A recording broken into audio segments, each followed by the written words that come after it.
O grande missionário Hudson Taylor disse: todos os gigantes de Deus são pessoas fracas. A fraqueza de Moisés era seu gênio. Em virtude de seu temperamento, ele assassinou um egípcio, feriu a rocha com a qual deveria conversar e quebrou a tábua dos 10 mandamentos. Ainda assim, Deus transformou Moisés em um homem muito paciente, mais do que qualquer outro que havia na terra. Ainda assim, Deus transformou Moisés em um homem muito paciente, mais do que qualquer outro homem que havia na terra. As fraquezas de Gideão eram a baixa estima e profunda insegurança, mas Deus o transformou em um poderoso homem de valor. A fraqueza de Abraão era o seu medo. Não uma, mas 2 vezes ele afirmou que a esposa era irmã para se proteger. Mas Deus transformou Abraão no pai de todos aqueles que creem. Impulsivo e sem força de vontade, Pedro se tornou pedra. O adúltero Davi se tornou homem segundo o meu coração. E João, um dos arrogantes filhos do trovão, se tornou o apóstolo do amor. A lista poderia seguir interminavelmente. Não tenho tempo para falar de Gideão, Baraque, Sansão, Jefté, Davi, Samuel e os profetas, os quais pela fé da fraqueza tiraram força. Deus é especialista em transformar fraqueza em força. Ele quer pegar sua maior fraqueza e transformá-la. Partilhe suas fraquezas de forma sincera. O ministério começa com a vulnerabilidade. Quanto mais você abaixa a guarda, tira a máscara e conta suas lutas, mais Deus poderá usá-lo para servir aos outros. Paulo foi um exemplo de vulnerabilidade em todas as suas cartas.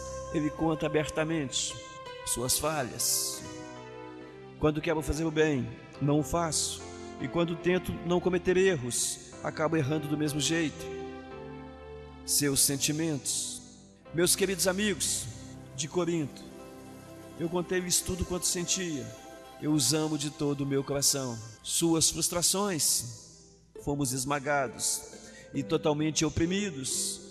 Pensamos que jamais iríamos sobreviver àquela situação. Seus medos. Quando vim até vocês, eu estava fraco, amedrontado e trêmulo. É lógico que a vulnerabilidade é arriscada. Pode ser assustador baixar as defesas e abrir a vida aos outros.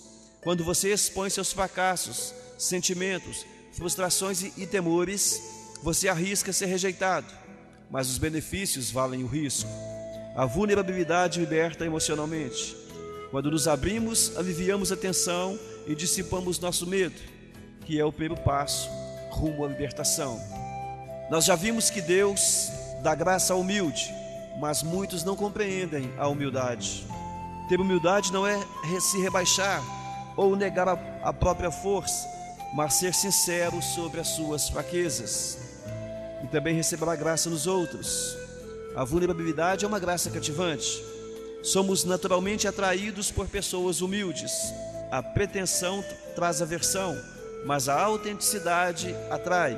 A vulnerabilidade é o caminho para a intimidade. É por isso que Deus quer usar as suas fraquezas e não apenas seus pontos fortes. Se as pessoas só puderem ver seus pontos fortes, irão desanimar e pensar: bem, melhor para ele. Mas nunca poderei fazer isso. Bem, melhor para ele, mas eu nunca poderei fazer isso. Entretanto, quando vem Deus, usá-lo apesar das suas fraquezas, animam-se e pensam: talvez Deus também possa usar-me. Nossos pontos fortes criam competição, mas nossas fraquezas criam a vida em comunidade. Em algum ponto da vida você terá que se decidir se quer impressionar ou influenciar pessoas. Você pode impressionar as pessoas de longe, mas tem de chegar perto para influenciá-las. E quando você fizer isso, elas poderão ver suas imperfeições. Não há nenhum problema. A qualidade essencial em um líder não é a perfeição, mas a credibilidade. As pessoas devem ser capazes de confiar em você. Caso contrário, não o seguirão. Como você constrói credibilidade? Não fingindo ser perfeito, mas sendo sincero. glorie-se na sua fraqueza. Paulo diz: de uma experiência assim, vale a pena gloriar-se, porém não vou fazê-lo. Vou apenas gloriar-me de quão fraco sou e quão grandioso é Deus para usar uma fraqueza dessa para a sua glória. Em vez de posar como um ícone de invencibilidade e autoconfiança, veja a si mesmo como um troféu da graça de Deus. Quando Satanás apontar a fraqueza que você tem, concorde com ele. Enche o coração de louvores a Jesus, que compreende todas as nossas fraquezas, e ao Espírito Santo, que nos ajuda em nossa fraqueza. Algumas vezes, entretanto, Deus transforma um ponto forte em fraqueza, a fim de nos usar ainda mais. Jacó foi um manipulador, passou a vida conspirando e então fugindo das consequências. Certa noite, ele lutou com Deus e disse: eu não o deixarei ir enquanto não me abençoar. Deus disse: tudo bem, mas então lhe deslocou a coxa do quadril. O que significa tudo isso? Deus tocou a coxa de Jacó.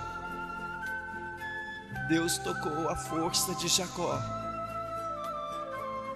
O músculo da coxa é o mais forte do corpo humano e a transformou em fraqueza. Daquele dia em diante, Jacó passou a mancar para que jamais voltasse a fugir. Isso o forçou a depender de Deus, quer desejasse, quer não. Se você quer que Deus o abençoe e o use de forma poderosa, deverá estar disposto a mancar pelo resto da vida, pois Deus usa pessoas fracas. 35º dia, pensando sobre meu propósito. Um tema para reflexão: Deus opera melhor quando admito minhas fraquezas. Um versículo para memorizar: minha graça é suficiente para você, pois o meu poder se aperfeiçoa na fraqueza. 2 Coríntios capítulo 12, versículo 9. Medite nessa pergunta e a responda por escrito em seu caderno de anotações. É possível que eu esteja limitando o poder de Deus na minha vida por esconder minhas fraquezas? Sobre o que eu preciso ser sincero para que possa ajudar as pessoas? Deus o abençoe e até amanhã.